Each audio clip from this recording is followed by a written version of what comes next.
Once upon a time, a brave man named Joshua led his people to a new land.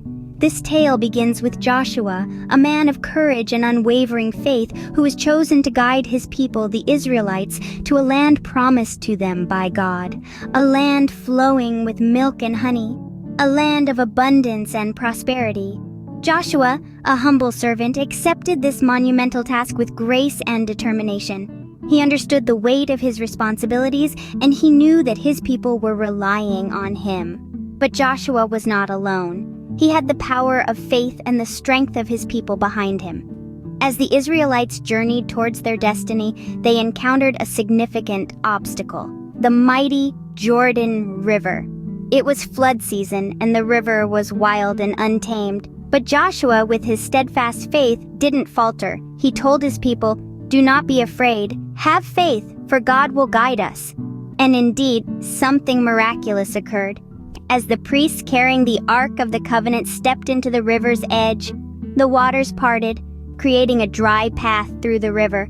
It was a sight to behold, a testament to their faith and the power of their God. The Israelites walked through the riverbed, their hearts filled with awe and gratitude. Emerging on the other side of the river, they found themselves on the cusp of the Promised Land. It was a moment of triumph, a moment of unity.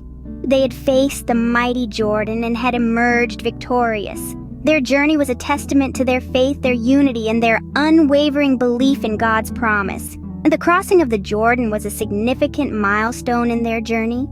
It was a symbol of their transition from a life of hardship to a life of abundance, from a life of uncertainty to a life of promise. It was a symbol of their faith and their trust in God's promise. As they entered the Promised Land, they knew that their journey was far from over. They knew that there would be challenges ahead, battles to be fought, and victories to be won. But they also knew that they were not alone. They had each other, and they had their faith. Entering the Promised Land was not just about reaching a physical destination. It was about a journey of faith, a journey of unity, and a journey of transformation.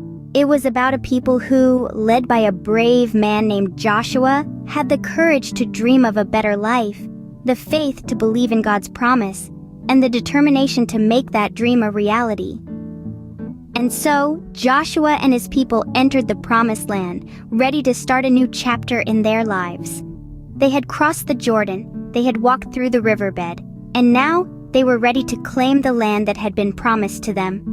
It was a new beginning, a new chapter, a new story to be told. And it all began with a brave man named Joshua leading his people to a new land. In the new land, there was a big city called Jericho with tall walls around it.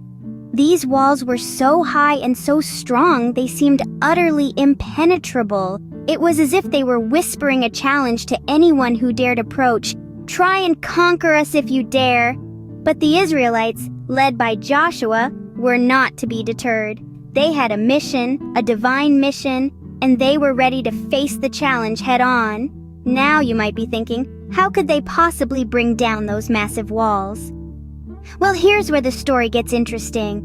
You see, they didn't use battering rams, catapults, or any other siege weapons you might be imagining. No, not at all. Their weapon of choice was their unwavering faith in God and obedience to His commands. One day, Joshua had a vision. In this vision, he was visited by a divine messenger who told him exactly what he needed to do. The instructions were clear and straightforward, but also quite unusual. For 6 days, Joshua and his army were to march around the city of Jericho once, with the priests carrying the Ark of the Covenant and 7 priests blowing trumpets made of ram's horns. They were to do this in silence, with only the sound of the trumpets filling the air. Then, on the 7th day, they were to march around the city 7 times. But this time, at the end of the 7th round, when the priests blew their trumpets, everyone was to shout as loud as they could. Yes, you heard that right. They were to shout. This was not a battle strategy anyone had ever heard of before. But Joshua, trusting in God's plan, followed the instructions to the letter. So, for 6 days, the Israelites marched around the city just as they were told. The inhabitants of Jericho watched from their high walls, puzzled by this strange spectacle. Then came the 7th day. The Israelites made their rounds, the priests blew their trumpets, and then, as instructed, everyone shouted. They shouted with all their might, their voices echoing across the landscape. And guess what happened next? The impossible, the unimaginable. The walls of Jericho, those towering, intimidating walls, they came tumbling down, just like that. The city was laid bare, open for the taking. The Israelites, with their faith rewarded, charged into the city, capturing it as was promised to them. It was an incredible victory, achieved not through brute force, but through obedience, belief, and the power of their collective voice. And so, dear listeners, the story of the fall of Jericho is one of faith and obedience, of the power of collective action and the belief in the divine. It teaches us that no obstacle is too great, no challenge too daunting when we have faith and act in unity. With a great noise and the power of belief, the walls of Jericho fell, and the city was theirs. Now, let me tell you about a wise woman named Deborah. In a time when Israel was under the rule of Jabin, the king of Canaan, there arose a woman of wisdom, courage, and leadership. This woman was Deborah, a prophetess, the wife of Lapidoth. She was not only a wife and mother, but also a judge of Israel. Deborah would sit under a palm tree, known as the Palm of Deborah, between Ramah and Bethel in the hill country of Ephraim. And there, the Israelites would come to her for judgment. Deborah, being a prophetess, had a special connection with God. She could hear his voice and understand his will. When the Israelites were oppressed by the Canaanites, it was Deborah who heard God's command for a man named Barak to lead an army against them. However, Barak was hesitant and insisted that Deborah accompany him to the battle. Deborah agreed, but she prophesied that the honor of victory would not go to Barak but to a woman. Deborah's wisdom shone through her leadership. She knew that the battle against the Canaanites was not merely a physical one, but a spiritual one as well. She rallied the Israelites, reminding them of their strength and their faith in God. Under Deborah's leadership, 10,000 soldiers followed Barak to Mount Tabor to face Sisera, the commander of Jabin's army. The battle was fierce and the odds were against them.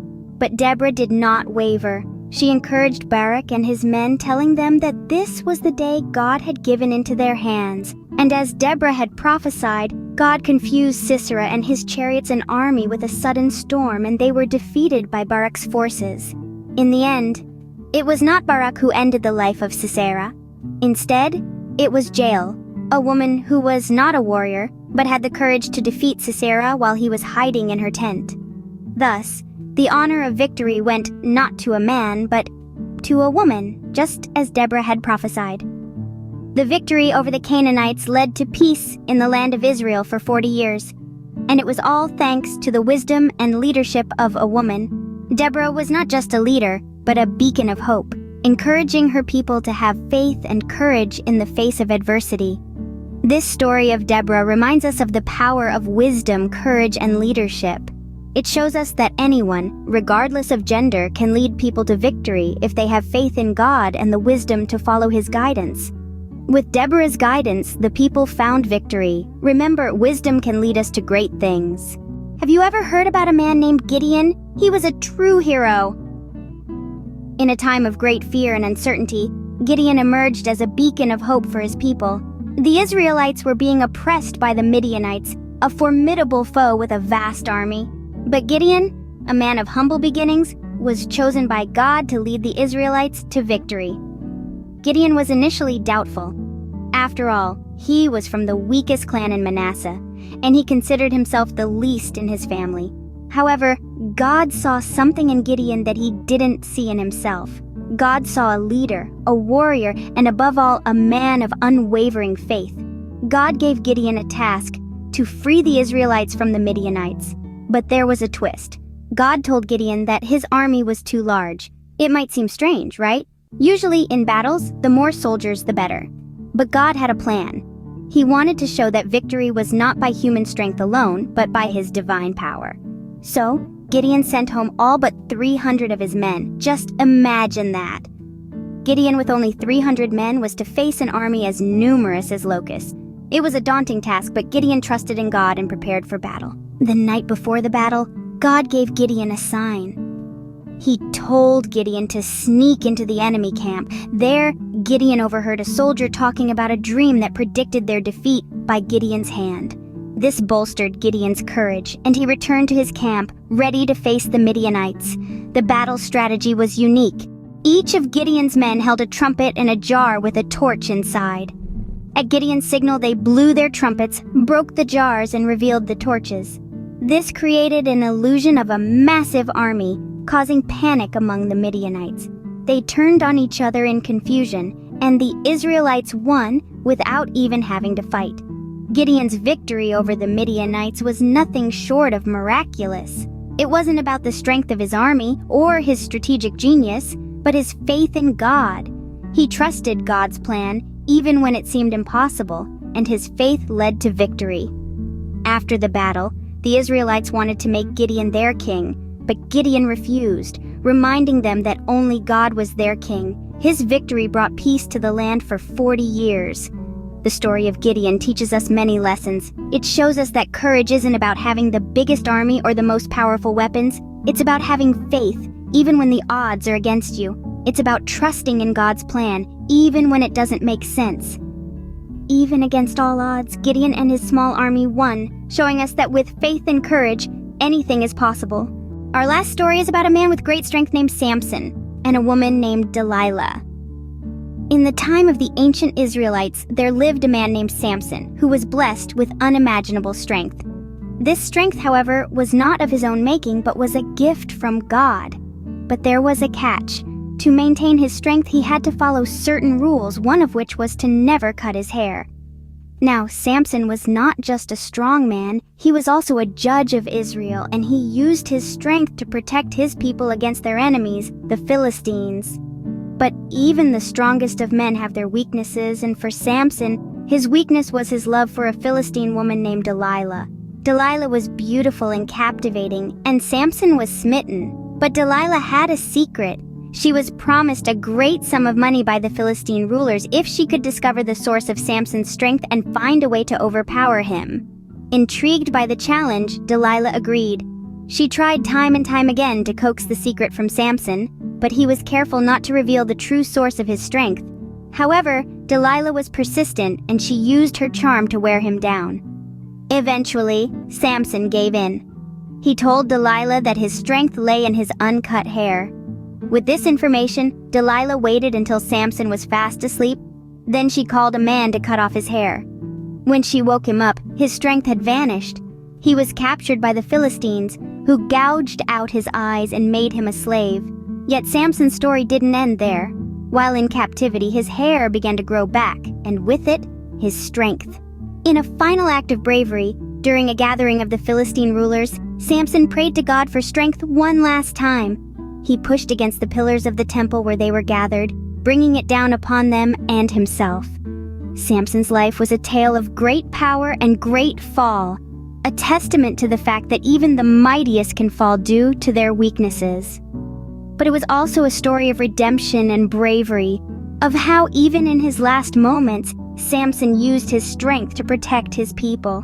Samson's story teaches us that true strength comes from within, and we must be careful in whom we place our trust. All these stories have something special to tell us.